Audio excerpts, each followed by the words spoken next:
Kas laukia po mirties? Skirtingos religijos turi labai skirtingus atsakymus ir kartais jie visiškai prieštarauja vieni kitiems. Per šią seriją pažiūrėsime, kaip 5 didžiosios religijos aiškina, kas nutinka po mirties. Pradėkime nuo krikščionybės. Interpretacijos skiriasi ir kartais gana stipriai tarp katalikų, stačiatikių ir protestantų, bet bendra ašis panaši. Klasikinis krikščionybės modelis tikina, kad žmogų sudaro kūnas ir siela. Kūnas miršta ir suyra, tačiau siela tęsia savo egzistavimą. Iš esmės, jos tolimesnį gyvenimą lemia tai, ar ėjai Dievo link ar tolyn nuo jo. Visgi, jei mirus, jos laukia asmeninis teismas, vedantis pro vieną iš 2, o katalikybėje 3 kelių. Geriausias scenarijus – dangus. Deja, dauguma įsivaizduoja tai kaip realų dangų su debesimis ir gal kokiais angeliukais, tačiau Biblijoje dangus yra visiška vienybė su Dievu, amžina laimė, ramybė, o antras mažiau smagus kelias yra skaistykla. Šią dalį pripažįsta katalikai.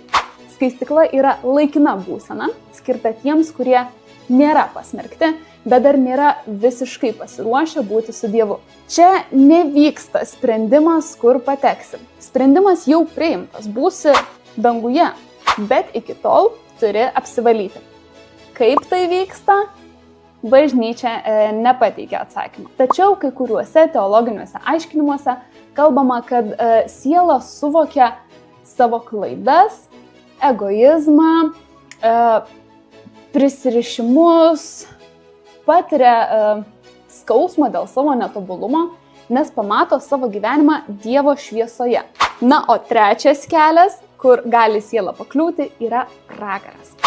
Nors jis tekstuose kartais aprašomas ugnies vaizdiniais ir siejamas su velniu, daug krikščioniškos teologijos pabrėžia esmę – galutinis atsiskyrimas nuo Dievo. Visiškas atsiskyrimas, prasmės nebuvimas, ryšio praradimas – visa tai yra pragaras. Tačiau tai dar ne viskas. Pagal krikščionybę laikų pabaigoje Jėzus Kristus sugrįš, visi mirusieji prisikels, vyks galutinis visų žmonių teismas ir sielos, nesvarbu, buvo pragare ar danguje, vėl susijungs su prisikėlusiu kūnu. Tie, kurie buvo danguje, bus pašlovinti, tai yra nepatirs daugiau nei kančios, nei mirties, o tie, kurie buvo pragare, gyvens kaip gyvenę nusisukę nuo Dievo.